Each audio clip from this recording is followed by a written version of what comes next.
Hey yo, what is good, ladies and gentlemen? This is your boy Chad bringing y'all another video. Before we even get started with this video, man, I would just like to say thank you to everyone who's recently subscribed. As of like last week when I was in Texas, I had started uploading videos about, the transgender issues and just, Sha'Carri Richardson and various things that were going on. And I gained so many subs during that week. I gained like 50, and like just Monday I was at like 400, and now I'm at like 450. So I just want to thank everybody that has been watching the videos, leaving like ratings, dropping comments, subscribing. All glory to God. But I really do want to thank you all for tuning in and at least listening to me, even if you don't watch the videos long, 1 to 2 minutes. I definitely appreciate everything, you feel me? But today's video, this is going to be a subscriber request by Angie Kane.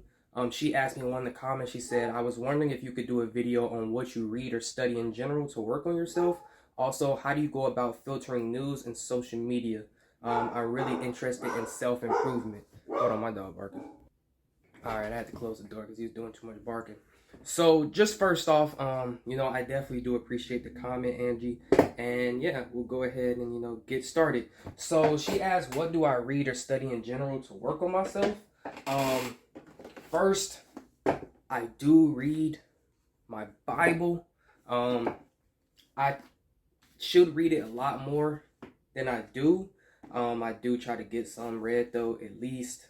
I try to every day, but if not, I try to at least do it like 3 times a week or so. So yeah, I've recently read some Joshua and Amos. So yeah, I definitely try to get my Bible read, especially during these times. The word is becoming flesh, you feel me? Another thing that I got recommended to read is Rich Dad Poor Dad. Not even gonna lie to you, I have yet to start this book because I'm reading others, but this was recommended to me by Celine. She's one of my old friends that I used to that I know, and she was telling me, Rich Dad Poor Dad is good for like, ways to make money, how you want to save, that sort of thing. And I definitely would be giving this a read. The next thing that I have been reading, well, that I not have been reading, but I did read, is Malcolm X's autobiography. And let me tell you, I heard about MLK. You hear about Martin Luther King way more than you do Malcolm X, depending on like who I guess teaches you about different things like that. So I didn't know that much about Malcolm X. Now, me and Malcolm, I'm not gonna cap. When I read this, I was like, a brother that understands me. I'm not as radical as Malcolm X, but I agree 100% with almost everything he does. The only thing I don't really associate myself with, is some of the tactics he used in the beginning of trying to, get blacks to better themselves and not blame all their problems on the white man. He kind of, used the white man to make us better ourselves. And then after he went to Mecca, he realized that there are white people who treat you with respect. They're not racist. It was just like a Western world thing. And so then he wanted to unify blacks and whites. But at that point, the radical idea of the white man's the devil and stuff had ruined when he left. People ran with that ideal. And they kind of ruined what his whole message was in the first place. And, after he came back and, he was trying to, merge the lines between black and white, and, people really, I guess, ran off with his radical side. Then they killed him, because it's like, to me, in my eyes, it's like, once that's for another video. But yeah, this Malcolm X autobiography by Alex Haley, I believe. Yeah, Alex Haley. This was a really good read. It's probably one of the best books I read since 2021 started. The other thing I'm trying to read, is 1984 by George Orwell, because a lot of this stuff within the first 50 pages is like, this is what we're going through now. All the nonsense, if this is it. You read, I guarantee, if you go to the bookstore, just read the first 50 pages. It is a difficult, pages just fell out the book. It's my mom's old copy, but if you go to the bookstore and just read the first 50 pages, I guarantee you will see so many similarities to real life today that it'll honestly scare you. But it is kind of a difficult read. I can read pretty fluently, but Yeah, this is what I'm trying to finish now. Um, she also asked, how do I go about filtering news and social media? So for news, I stay away from stuff like CNN because CNN comes with a bias that it's like I don't really understand why they come with such a hard bias. Most news nowadays is biased. Like they spin one view and they don't really do an objective view of everything. Like just giving the news and allowing the viewers to come to their own conclusion. Like CNN built their whole entire network on hating Trump. And so now that Trump's out of office, if you actually take a look online, like CNN's views have plummeted. They're not anywhere as good as they were when, they were trying to, say this stuff about Trump or whatever. I don't watch Fox News ever, like Fox News that much either. People would be like, "Oh, you have more Republican views and conservative views. You must watch Fox. They'll send me stuff," and I'm like, I don't watch Fox News at all. This is biased towards the right. CNN is biased towards the left. Fox News is biased towards the right. What I do personally is, I don't know. I guess I just have like a sort of like keen sense of stuff. Like I'm not woke because I think woke is like indoctrinated. I'm more so aware and awake of what's going on. Like I said, I believe that Jesus is the way, the truth, and the life. And so he's opened my eyes to be able to filter out the nonsense that's happening in the world. Like, let's say I'm watching the news and they say something, and I'm like, my brain will automatically be like, that does sound true, but it can filter that this is a bias that happens. Then I'll see the source, the exact same story from another, let's say, right perspective. And it'll be like, this, I'll hear it, then I'll hear the bias, and then I'll form my own conclusion. And 9 out of 10 times when I form my own conclusion, I'm not going to say I'm right, but I'm closer than if I was leaning on the left side of it, like looking at it from a left point of view or looking at it from a right point of view. I just get right in the middle and tell it like it is. Just like with crime, I see that the crimes happen in Democratic run areas compared to Republican run areas. Regardless of that, crime's going up. That's the truth. Crime's going up. You feel me? So that's kind of how I filter news. And I noticed that a lot of news networks like Sky News Network and maybe like OAN, those are like, I'm not sure if OAN, I think it is like an overseas kind of news network. Sky News Australia and them, they have more so like of an unbiased opinion because it's not necessarily their country. It's like they're giving the news from their perspective of what they're seeing in the U.S. Like for the U.S., our news networks, they give the perspective of what's happening here, but from their own spin of if you're a Democrat, Republican, if you're a far leftist or far right. But for other like Sky News Network, they do the view like, okay, I'm just looking at what's happening and I see what's happening and I'm just going to tell what's happening.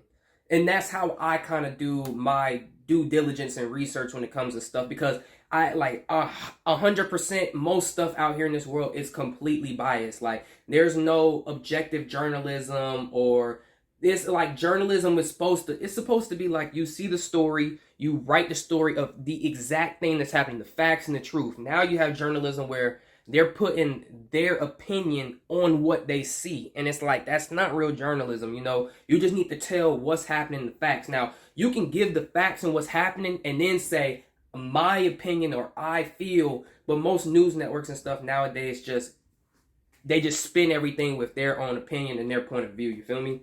And I don't really mess with that, so I don't really watch the news. Like, I don't watch TV. The only stuff I watch on TV is YouTube. Sorry to say it. Or some cartoons that come on at night because it's still like a big kid, you feel me? As far as it goes for social media, Twitter, I used to use Twitter, and then I saw a lot of people were going viral for nonsense, and I already started regressing my, I guess my time on Twitter. And I don't really use Snapchat like that. Like I have like 3 friends on Snapchat, but I'm about to delete the app again anyway. But in general, I was just chilling in my room, and I've been on social media, I think, a little too much, and I could just hear like God whisper like, it's time for you to fast from social media. You're kind of getting to the point where you're not going to use it. you use YouTube, it's okay, but social media I don't really use. Like, I deleted my Twitter. I haven't used my Tumblr. Tumblr is probably the only social media that I genuinely enjoy besides Instagram now and then. But I've taken back my time on Instagram a lot. Like, I just recently got back on there, really today, to post my new shoes, because I really did like my new shoes. Like, these are beautiful. Look at that. Beautiful shoes, you feel me? But that's besides the point. So I just posted those. I don't like posting, what's happening in my life anymore at all. Like I said, I was in Texas last week. I didn't post a single picture, single video, I'm at the airport with the location, none of that. I just kind of live my life now for me. Before, I'm not saying before, like, post stuff to social media so others could see. But at the end of the day, it's like, I mean, they see it now. What does that have to do with them? So I just kind of do my own thing. Like, I have photos of me in Texas, sunsets, places I've been, but they just in my phone. I like going back and just viewing my own memories. But back to the social media thing, yeah, I don't really use social media. I noticed that the worldly or popular opinion that's complete nonsense and lies is pushed to the forefront. Stuff that's not popular is like censored. People harass and attack you.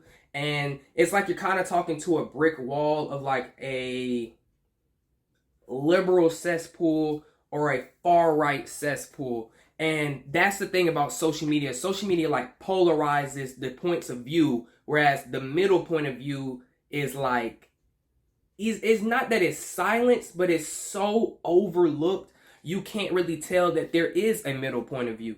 Like, you either see far left people or you see far right people. And then the people who have the in the middle perspective and just viewing things objectively, you don't see them at all.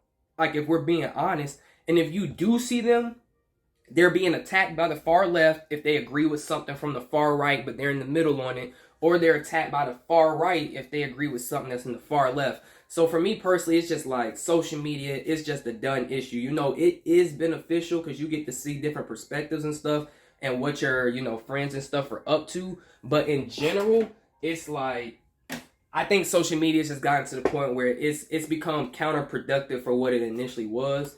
And so I just kind of try to stay away from it, if we're being honest. I mean, but that's just me.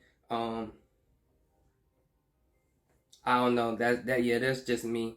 But yeah, besides that, other things that I, try to self-improve on, how, like, there's stuff that you need to do, but it takes a while for you to get around to doing it. Those types of things is what I focus on. Like, if I know, I have clothes that need to be washed, I could leave them there until they keep piling up, but I just be like, okay, I could just take the extra 10 seconds just to knock it out now, get it done, and it'll be done. If I know I need to record a video for one of my subscribers, I'm like, okay, I could do a video about this before I get to that. And it's just like, I just got to sit down and knock it out. That's just kind of how I do it now. And I'm just, patient with things. I don't really like to rush the process because where I am is where I'm supposed to be. You feel me? It's only so much I can do in one day. So I just, try to get everything done that I try to. I would say the key is not being hard on yourself. It just takes time to get what you need to get done. But yeah, that's just kind of how I do things, man. So yeah, I, try to read a few books, try to get closer with God. That's really my main goal, really just get closer with God. Try to stay off social media as much as I can. I do watch my YouTube videos, news. I look at news for what it is, what the facts are. If they're too biased, I just turn it off. But in general, I don't really watch the news like that. Like, most of the opinions I give you guys is like, this is really what I think. Like, it's no, I'm getting stuff force-fed to me by any other place. There may be people who agree with me or say the same thing, but in my eyes, it's like, we just all think the same way, you feel me? Like, I can literally look at a headline or a title of a video, and in my head, my brain's already like, you've already had opinion about this. Let's see what they have to say. And that's how I kind of do things. But yeah, man, it's been your boy Chad. I hope y'all enjoyed this video. If you have any more questions about like certain things that have questions about, like self-improvement or how I filter this or that, you could definitely just leave a comment down below. But as always, thank you all for watching, and I'm out. Peace.